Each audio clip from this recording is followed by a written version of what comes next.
hours is how long this pay-per-view went on this particular night. 4.5 hours. The main event didn't even really start. The bell didn't ring until a little bit after 11:50.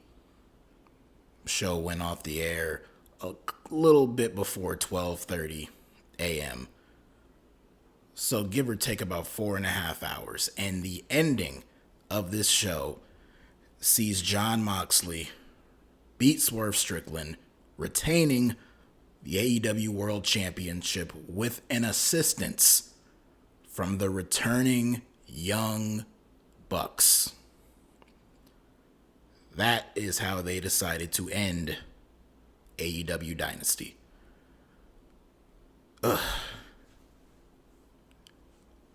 Hello, everyone. This is DerekJ Speaks, here to give you my review of AEW Dynasty 2025, live in Philadelphia, Pennsylvania.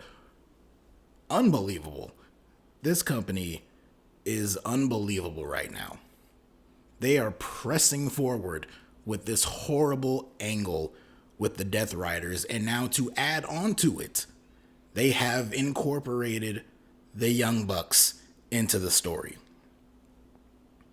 A team who has been so overexposed, even with them being gone for the last 6 months, at least from AEW television, the last 6 months been gone, still extremely overexposed. And they were brought back in the closing moments of this match. The lights went out, came back on. The Bucks are right there to deliver the BTE trigger to Swerve Strickland. I have no idea what this is setting up. I have no idea what direction this is going in. All I know is this absolutely sucked. I am not going to be nice. I'm not going to give anything the benefit of the doubt. This sucked. The match itself, I don't want to say sucked, but it kind of sucked. The main event, which already started late on an already way too damn long show, was boring as hell for like the first half, and then stuff started to get a little bit interesting. I mean, we had a few things. At one point, Swerve got thrown over the announce table, and it took out Excalibur for a little bit, so that was kind of funny. Swerve got busted open, but it was just a little cut that kind of cleared up by the end of the match. But outside of that, nothing. Things only really started to pick up a little bit later on when this, out of nowhere, basically turned into a no DQ match. When Moxley broke out a ladder and then pulled Swerve up, there was a little bit of a back and forth, and then it ended with Swerve hitting a stomp on Moxley off of this ladder, crashing down through the Spanish announce table. That got the crowd into it. Up to this point, outside of a few Swerve's house chants and a few fuck you Moxley chants, they were pretty much dead silent throughout the main event. But then this spot happened, and it happened there. And then the interference started. Marina Shafir, she eventually got in the ring, and Prince Nana confronted her. She hit Nana with the briefcase, and then she was right there next to Swerve. Mox came in trying to hit a cutter on Swerve, but he sidestepped it, and then he ended up hitting it on Marina. At one point, Mox got a chair. He launched it, trying to hit Swerve with it, but Swerve ducked, and it hit the referee. So now we get a bunch of other interference. Out comes Hangman Page, who had a cool little back and forth with Swerve on the week prior on the Go Home show on Dynamite, where Swerve admitted that it was his own fault that Hangman burned his house down. So I expected a Hangman appearance here. Now he came. He's on the apron, teasing a buckshot lariat, clearly looking to aim it at Swerve, but then midway through, he starts looking over at Moxley. And so he's conflicted on what's going to happen here. But before he could get a chance to hit the move at all, the rest of the Death Riders came out. Claudio, Yuta, and Pac, they came out there and they beat him down. And then Hangman kind of got the better of them a little bit, but they eventually did overwhelm him again. But then this brought out the Ops, that being Samoa Joe, Katsuyori Shibata and Hook. I assume that's going to set up a future Trios Championship match. So they came out and they fought the heels off to the back. So now we're down to the last two men, Swerve and Mox. Swerve hits a diving stomp and there's no referee. He's slowly going towards the cover and then the lights go out. They come back on and Matt and Nick Jackson both each have Swerve by each arm on his knees, hit him with the BTE trigger, then they leave, and then Mox goes for the cover, referee's back in, 1, 2, 3, Mox is still the champion, and the Young Bucks are back, and they have set their sights on Swerve. We don't know yet if this is intentionally they're going after Swerve, or are they aligning with Moxley and the Death Riders? We don't know. You gotta tune in to Dynamite to see how this is gonna play itself out. Me, I just don't care. I don't care. And it's very difficult to talk about this whole Death Riders angle because what they're doing and what they have been doing, I know. I get it. I know. It's supposed to frustrate the fans. When you have finishes like this, it's supposed to piss off the fans. These are heels. These are the bad guys. They are supposed to piss the fans off with these bullshit finishes. With all the interference and all the cheating and all this stuff. All the way from the cryptic promos that Moxley does, hiding the championship, doing all this stuff. It is supposed to. It's designed to piss people off. He's trying to get heat. He wants you to boo him.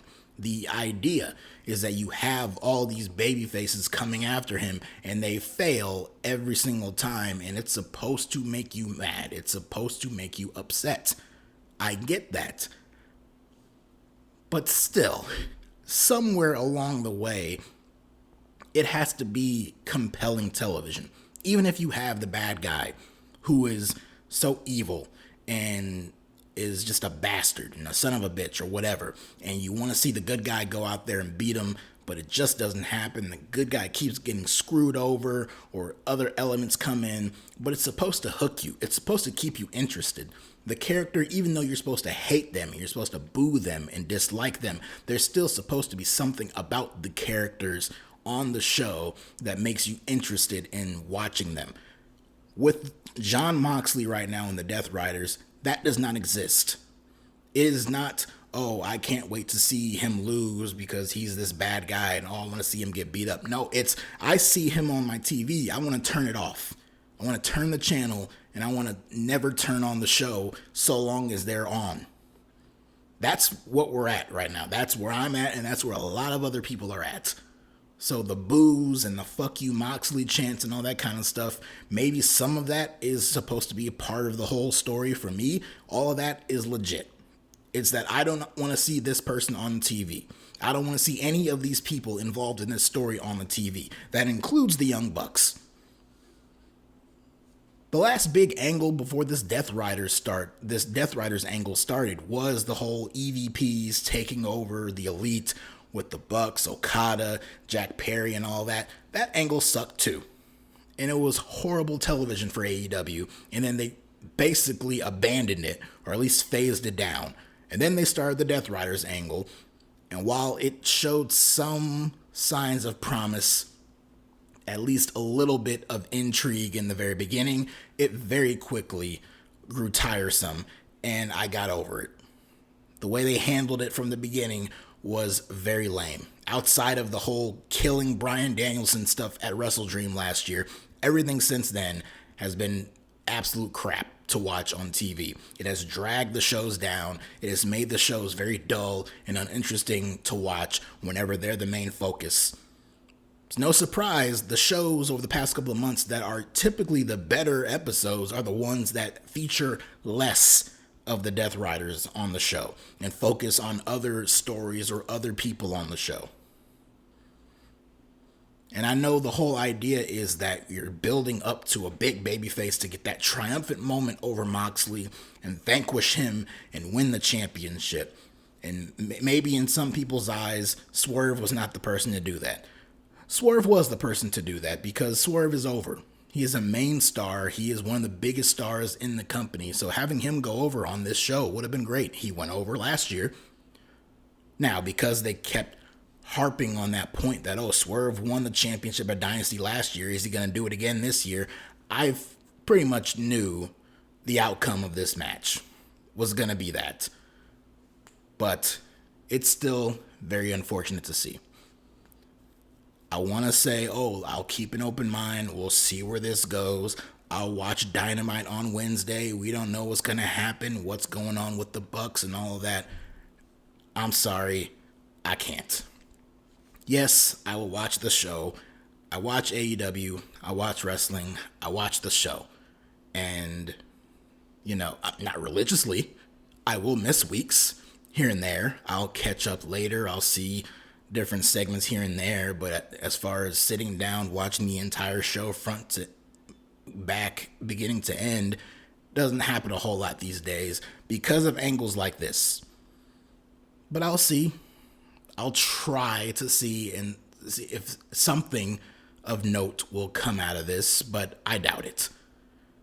Like I said, I don't like this Death Riders angle. I like the Young Bucks being back on TV even less. Honestly, they could have gone another 6 months of having them off of television, and it still would have been too soon for them to come back. But they're EVPs. They are top stars in the company, so you knew they'd be back eventually. They weren't gone from injury or anything like that. They just left. So you knew they'd be back at any point, and this is what they've done with them now. I guess we'll have to wait and see what the story is for why they came back, why they targeted Swerve, why did they help Mox win. This whole thing, guess we're just going to have to wait and see. For me, I'm not interested right now. This was a very deflating finish coming off of the previous pay-per-view, Revolution, where you have this great card from start to finish and you have these excellent matches, and then you come to a screeching halt with that main event absolutely just dragging the house down. On this show, it was even worse because you had a whole card that was very mid, not that great of a show. Some great matches in there, but overall, not that great of a show. Then you get to a main event that starts very late, goes past midnight, and then you go off the air with that. With the image of Jon Moxley still champion and the Young Bucks returning.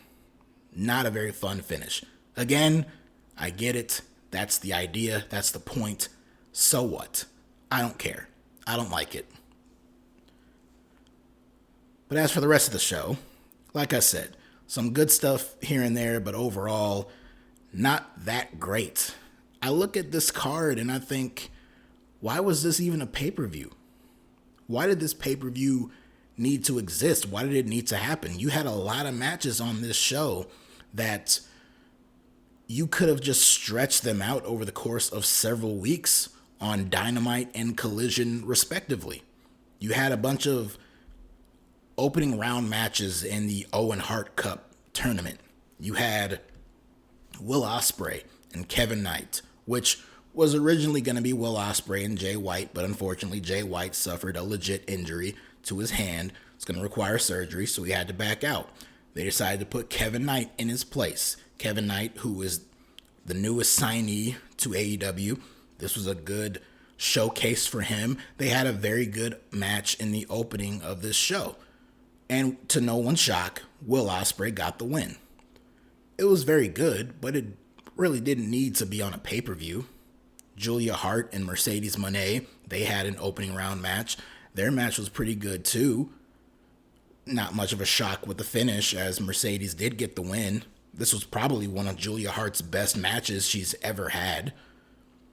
So it was good stuff. But again, not really pay-per-view quality standards. This could have been a match on Dynamite or Collision on free TV, played out the exact same way with a commercial stuck in the middle of it, and it would have been just as fine. An even bigger culprit of that is Kyle Fletcher and Mark Briscoe. who almost all of their previous matches have taken place on free television. This one was added onto the pay-per-view, and like most of their other matches, it was good. Although you had some ridiculous stuff in there with Fletcher hitting multiple brainbusters on Mark Briscoe and Briscoe kicking out of them. I know Tony Khan has a lot of reverence for the Briscoes, and he thinks very highly of Mark Briscoe, and I like Mark Briscoe a lot, but the way he's positioned on TV as the fall guy and as someone who gets beat more times than not, seeing him in there with someone like Kyle Fletcher, who was clearly on the rise and just kicking out of these big moves, it's like, why is this happening? And then the match itself, Fletcher won, which was good. He hit a brainbuster on the top turnbuckle. So, it was good. But again, all three of these Owen Hart Cup matches could have taken place on TV. You could have had two of them on Dynamite, one on Collision, vice versa. They could have played out over the past couple of weeks. It would have been fine. This didn't need to happen on the pay-per-view. A pay-per-view that, really looking back on it, in hindsight, really didn't need to happen. We had the AEW Women's World Championship on the line. Toni Storm and the undefeated Megasis, Megan Bayne. This was a really great match. I did enjoy this match a lot. Megan Bayne, prior to her coming to AEW, not all that familiar with her work. What she's done so far, the way they have portrayed her on TV so far, has been very good. She's been undefeated. She's looked like a monster. That was no exception in this match. No matter what Toni Storm was throwing at this woman, she kept knocking her back down. She was very dominant and in control of majority of this match, to the point where once Toni Storm was able to make a flurry and make a comeback and hit several hip attacks in the corner on Megan Bayne, and then hit her with her finish, the Storm Zero. Megan kicked out at 1. So that was a huge spot for her. And then she got back up. She hits a bunch of big clotheslines, hits a powerbomb, and then gets Toni up on her shoulders, going for the F5. But then Toni counters it into an inside cradle, small package roll-up, and gets the win. Gets the fluke win. And they portrayed it like Toni Storm just barely won. So Megan Bayne, dominant all throughout the build-up up to this match. She was dominant in the match itself. She kicked out of Toni's finisher at 1, hit all of her big moves, and then the only reason Toni won is that she just shocked her with a flash pin, a fluke victory for her. So they made her look as strong as they could in defeat. And quite frankly, this match was good enough where I wouldn't mind if they run it back. We already know the winner of the Owen Hart Cup is going to challenge the champion at All In July, but we have Double or Nothing in May. And a lot of the other names who I would put Toni in there with are already in the tournament, so it wouldn't make much sense for them to challenge her for the title of Double or Nothing. And with the way they did this finish here, I wouldn't mind if they just run it back at Double or Nothing. We had the AEW World Tag Team titles on the line on this show. The Hurt Syndicate taking on Big Bill and Brian Keith. This really wasn't much of anything. This also, much like the match they had at Revolution, this also could have taken place on TV. The only big noteworthy thing about, other than, any interactions with Big Bill and Bobby Lashley, which got big ovations from the crowd, the most noteworthy thing about this match was the interference from MJF. This was the only appearance of MJF on this entire show. He was in the front row, and at one point when the referee was in the ring distracted, Big Bill and Lashley are on the outside, and MJF clocks Big Bill in the face with the Dynamite Diamond Ring. And then eventually back in the ring, Lashley hits a spear on Brian Keith, and Shelton Benjamin pins him. So Hurt Syndicate retained their titles. MVP was on commentary for most of this match, and after he saw what MJF did, he sounded like, oh, okay, very interesting. Almost like he didn't expect MJF to get involved in this match. And of course, Lashley and Benjamin, they looked confused. They didn't know what that was all about. So this whole story with MJF being recruited by MVP to be in the Hurt Syndicate and Lashley turning him away and this dissension going on here. I'm not sure where this is going. I'm mildly intrigued because I genuinely have no idea where this is leading to. So that's fine. But again, the match itself, not much of anything. It was just a setup for the finish, which is just furthering an angle that does not involve Big Bill or Brian Keith and the Learning Tree. Speaking of the Learning Tree, this was not a good night for them, as Chris Jericho later in the night defended the ROH World Championship against Bandito. Mask versus title. This match just didn't need to take place because I have no interest in seeing Chris Jericho wrestling in championship matches in the year 2025. But here we are. He did a few spots that were cool enough, I guess. At one point, he countered a Hurricane Rana from Bandito and hit a powerbomb onto the floor, which looked brutal as all hell. But in this match, we had, in my opinion, an unnecessary dusty finish as Brian Keith came out to interfere. Gravity, the wrestler, Bandito's brother, he came out to fight him off. Aubrey Edwards ran out to separate them, and Bryce Remsburg, the match official, was distracted by this. And Chris Jericho goes over by the steel steps and pulls out his bat and clocks Bandito in the head with it, and then makes the slow crawl over and pins him and gets the win.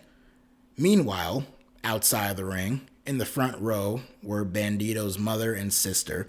They were complaining to Aubrey Edwards about there being cheating and shenanigans and all that, and they point her in the direction of those steel steps that were hiding the bat. Aubrey pulls it out. She talks to Bryce Remsburg. Remsburg decides to restart the match. So they play very fast and loose with these instant replay type things. I'm not even going to waste my breath complaining about, oh, they caught the cheating here. What's to stop them from doing it in a different match and all that kind of stuff? Why can't they restart it? Why couldn't they restart the main event after what happened? It's pointless. This happens from time to time. It's very inconsistent across all wrestling companies. Whatever. The match restarts. Bandito wins. He's a new world champion. He gets to keep his mask. He celebrated with his brother and his mom and his sister. Jericho looked very upset and dejected. I'm sure this will lead to a rematch at the next ROH pay-per-view. It can stay there. As for Jericho, my fear is him losing this championship means we're going to get more of Chris Jericho back on AEW television, which I have very little interest in seeing. So there's that. We had the Trios titles on the line as the Death Riders, who, of course, they made their appearance later in the night. Before that, they appeared in their match to defend the titles against Rated FTR. This match was pretty good. It started a little slow, but it picked up pretty quickly, and some cool action all throughout it. But the big takeaway is the finish, and not even so much the finish, but what happened in the post-match. So, some good stuff throughout the match, but in the end, we had Copeland going for a spear on Wheeler Yuta, but then Yuta leaped up. Cope had to stop short of hitting a spear on Dax Harwood in the corner, so he stopped himself, but then Yuta from behind shoved Cope into Dax, and then they kind of bonked heads.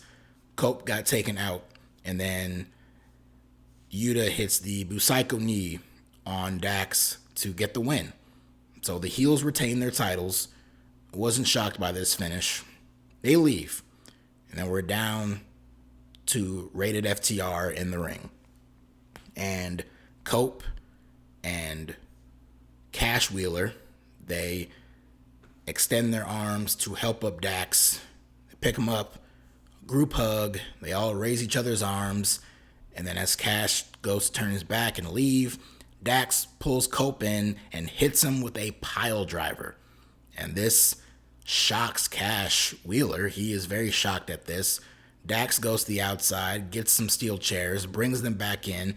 He has one chair. He has Cope's face onto a chair. He wants to hit a concerto, and he is presenting the chair to Cash to hit him with the concerto. Cash is stunned. He shoves Dax away, and then he starts helping up Cope. But then he rears back and sets him up to hit him with the Shatter Machine. And so now both members of FTR have laid out Adam Copeland. They hit him with the assisted pile driver off the top rope, and then they go over, and Cash is the one to hit him with a concerto. Not one, but two. And then referees and officials come out. They bring the stretcher out. They bring a neck brace out, which Cash stole the neck brace. He faked putting it on, got on the stretcher, and Dax is, fake kind of mock resuscitating him. So they were mocking Cope here. This was the big swerve that everybody was kind of expecting. You knew FTR wasn't going to be the ones to break up. The dissension we've seen on TV has, for the most part, been between them. You knew they were going to break them up. Breaking them up would have been a crime. I thought a nice little swerve could have been having Copeland be the one to turn heel and kind of freshen up his character a bit.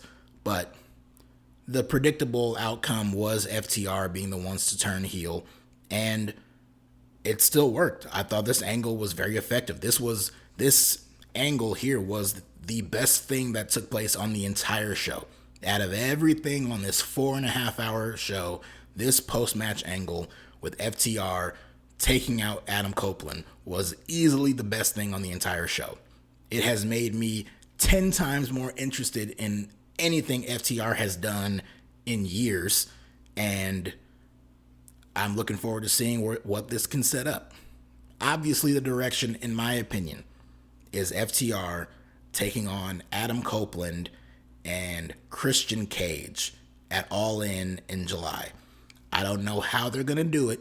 It's going to take some legwork to get there, but the teases of dissension here for the past couple of weeks has all made me think that this is leading to an eventual reunion between Adam Copeland and Christian Cage. Now, Christian has his own stuff to deal with his son, Nick Wayne, and Mother Wayne, and all that stuff, so he'll have to get that all sorted out too. But obviously that would work as a tag team match, and it would work to be saved for that big show. After what they did to Adam Copeland here, Cope should not be showing up anytime soon. At the earliest, Double or Nothing. The actual show, not any time before that. Double or Nothing at the earliest. This man got hit with 2 pile drivers, a shatter machine, and 2 concertos. The man who famously has neck issues. He should not appear on TV for at least a month. So in between then, what are you going to do with FTR other than having them beat jobbers and cut heel promos and all that kind of stuff?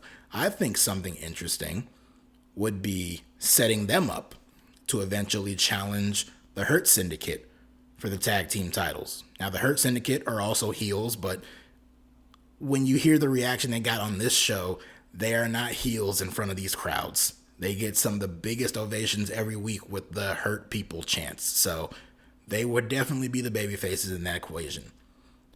So you can do FTR versus the Hurt Syndicate, set that up for Double or Nothing, and you can do one of two things. You can either have them get screwed over by Adam Copeland, and that's when he returns and he costs them the titles on that show, or you can have them be the ones to beat the Hurt Syndicate and win the tag team titles. And you can give FTR the tag belts, and you can do FTR versus Cope and Christian in a tag team championship match. I, for one, don't think they need the tag team titles on the line, but once Cope and Christian reunite, they're going to win those tag team titles at some point anyway. So I feel like that kind of just cuts right to the chase and can set that up. So my early prediction here, FTR beats the Hurt Syndicate at Double or Nothing, wins the tag team titles. Maybe that finish can further the development of whatever story is going on with MJF and the Hurt Syndicate. I don't know. But give the belts to FTR and set them up as defending them against Cope and Christian. I look forward to seeing how they can head in that direction, how they reunite Adam Copeland and Christian Cage. That should be very interesting. And with clearly Adam Copeland still being a babyface, that means Christian Cage is going to have to turn babyface. And Mr. Dead Father jokes is going to be very interesting to see how they turn him back into a babyface. So you can tell by my voice here, this is the one thing on this entire show that I was the most invested in and I care the most about. So I'm looking forward to seeing how they set that up and what direction they go in. The TNT Championship was also on the show, defended Daniel Garcia and Adam Cole. No outside interference, no time limit. They've had themselves a nice little feud on Collision, but this was the big blow-off, I assume, and they had a good match. They were working hard, but by this point in the show, the fans weren't all that interested. You know, they liked Adam Cole, very indifferent towards Garcia, but, you know, they were working their asses off, but these fans weren't all that invested, and I gotta say, neither was I. They spammed the hell out of the Panama Sunrise in this match. Cole hit one on the outside, Garcia hit one on the inside a little bit later, and then Cole hit like two more, so the Canadian Destroyer is what else can you say? It means absolutely nothing anymore, but at least in this case, you didn't see anyone directly kick, well, kind of, because Garcia did hit Cole with a Panama Sunrise and a boom knee, so he hit Cole with all of Cole's finishers, and Cole kicked out of it, so there is that. But Cole, after hitting a third Panama Sunrise of his own, and also the boom, he gets the win, and he wins the TNT Championship. You know, Daniel Garcia is a very nice guy. He's a good hand. I know in wrestling that can be seen as disrespectful. I mean no disrespect to that man. He is very talented. He's a very good pro wrestler. But outside of being a very good pro wrestler, there is nothing all that much more interesting about him or his character. And him as TNT champion has done absolutely nothing for the title itself or even him. So moving it off of him and putting it on someone like Adam Cole, who himself hasn't really been that much of an interesting character to follow on TV, at the very least, it's a little bit more exciting. I can tolerate Adam Cole as champion a little bit more than I can Daniel Garcia. And hey, good for Adam Cole, because they mentioned on commentary that on this show, it was 17 years ago to the day that he made his in-ring debut and his wrestling career started. So 17 years later on this show, in the same city nonetheless, winning a championship, cool for him. And then, of course, there's the triple threat for the international championship between Kenny Omega, Ricochet, and Speedball Mike Bailey. This was a great triple threat match. All three men shined in this match. They had great chemistry with each other. They put on a hell of a show in this match. With that said, this match went too damn long. This was the match that took place right before the main event. This match is the reason the main event did not start until 11:50, because these guys went about 30 minutes. I know they went 30 minutes because Tony Schiavone said that on commentary. He pointed out how, they went 30 minutes. They're going 30 minutes here. That's about 10 or 15 minutes too long for what they did. Because down the stretch, there were just too many moments of kickouts and, someone goes for the cover and someone else breaks it up and finisher counters and all that kind of stuff. It wasn't exactly a finisher spam type match, but it was a case where there was just so much happening and there were so many near falls and different sequences, some really cool sequences, but still, it was just so much happening to the point where it just felt exhausting. It's like, this is the match taking place before the main event. And now seeing how that main event went, obviously, I shouldn't have been in much rush to start that, seeing as how that went. But this match itself, it's like this show is going long. This is like match number 15 on a 20 match card, basically. And we're going long, and then this match itself is going really long. It's really late. These AEW pay-per-views they just go on too long. I know Tony Khan, he's a wrestling fan, he's a wrestling mark. We all are. He likes to pack these shows up with so much wrestling to make it worth your while. People are spending $50+ on these shows, and he wants it to be worth it. So he wants to just stuff as much wrestling onto the show as possible. It's match after match after match after match on these shows with very little in between. And a lot of people like that. I see it on my timeline. I can look at it during these shows and people compliment that. Like, oh, I love how there's no buffer and no lag and no filler in between these matches. It's just one after another, one, segueing right into the other. I like that. So people do like that. For me personally, it's ridiculous. Now, equally ridiculous is WWE's method of having 4 or 5 match shows that still go 3.5 hours because they're stuffed with these overindulgent entrances and commercials and all this other stuff. So there's got to be a happy medium here, especially with AEW, because these shows have always been long, going back to the very beginning of the company, but at least in those early days, there were only like 4 pay-per-views a year. Nowadays, we have like 5, 6, 7 pay-per-view events every year. You can afford to tone down the amount of matches on some of these shows. You can afford to have some people miss some of these shows. So if that means you get a pay-per-view where there's no Will Ospreay match or no MJF match, hell, on this show, there was no MJF match or Hangman match, yet it still went longer than the last pay-per-view where they were on the show in a match. So you gotta tone it down a little bit. Give us a 2.5 or 3 hour show. You can pack 6 or 8 matches onto a show like that. If you throw them out there, maybe not have so many banger matches all night. Maybe your first 3 or 4 matches of the night don't all have to go 15, 20 minutes.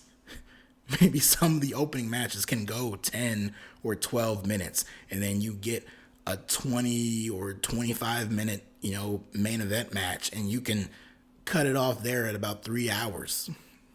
Every now and then. Save the big 4-hour shows for like Double or Nothing or All In and stuff like that. But a lesser show like this should not have been as long as it was.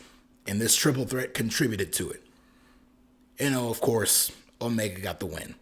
I'm not going to really go through a lot of the big spots. I mean, some of them were pretty cool. We had a bunch of times where all 3 men were trying to hit roll-ups on each other. Like one person would try to roll up the other 2 at the same time. So we had that kind of cool sequence there. At one point, Ricochet grabbed a headset on the outside and was talking shit. And Speedball came out of nowhere and drop kicked him right in the face. I loved all the times in the match where both men were just slapping Ricochet on his bald head and the crowd was chanting bald at him and all that kind of stuff. Bayley was very impressive in this match. At many points, he was going for his moonsault with his knees or shooting star presses with his knees. Sometimes he hit it, sometimes he missed, and it looked brutal either way. But in the end, it was Omega who did get the win, hitting an avalanche one-winged angel off the top rope on Ricochet.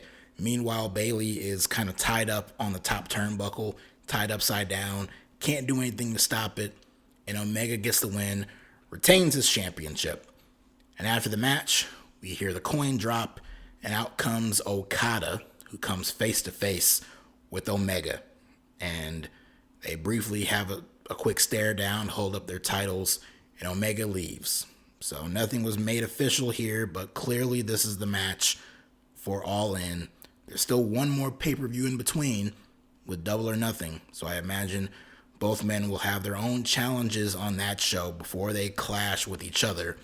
And based on the finish to the match, I could see it being Omega and Speedball in a singles match, seeing as how he didn't get pinned here. and maybe Okada faces someone else, and then they can finally clash at All In, title for title, unification, keep the International Championship, ditch the Continental Championship. Do not make an Intercontinental Championship. While there's no law that says only one company has access and has right to using the Intercontinental Championship name, let's just avoid that discourse altogether and don't even do that. Just keep one title, keep the international title, junk the Continental Championship, and give us a great Omega Okada match. And that's where we stand. And that's where I stand as far as this show is concerned. There were some pre-show matches. There was a trios match. Anthony Bowens returned and answered Max Caster's open challenge. He had a strong presentation for himself. Hope nothing but the best for him and his future. But this show, my God, it was too long. Maybe this review was a little too long too. So I appreciate you listening to me. I'm not trying to insult anyone either. If you are someone listening and you are currently enjoying this Death Riders angle, well, you're probably not listening anymore because you probably tuned out after I just buried the angle for the first 20 minutes of this video. But if you like the angle, you like what they're doing so far, and you like to see where this new development with the Bucks is heading, good on you. I'm not going to insult anybody for liking it. I'm only here to give my thoughts. And I only hope that people tune in to hear what I have to say. I appreciate the people who do that. And what I feel is that angle sucks. And involving the Young Bucks does not save anything. I could be wrong. I will be the first to admit if I'm wrong. If I come back here next month with my review of Double or Nothing and talk about, wow, the direction they've taken this in has really turned things around, then I will do that. I highly doubt I will have to do that, because I don't think that will be the case. But, you know, it is what it is. But yeah, that's about it. I'm tired. I'm exhausted. So let's just cut it off here. If you like what you see, hear, like, subscribe, all that stuff. Follow on X, DerekJ Speaks. You know the drill. Thank you for listening. Goodbye.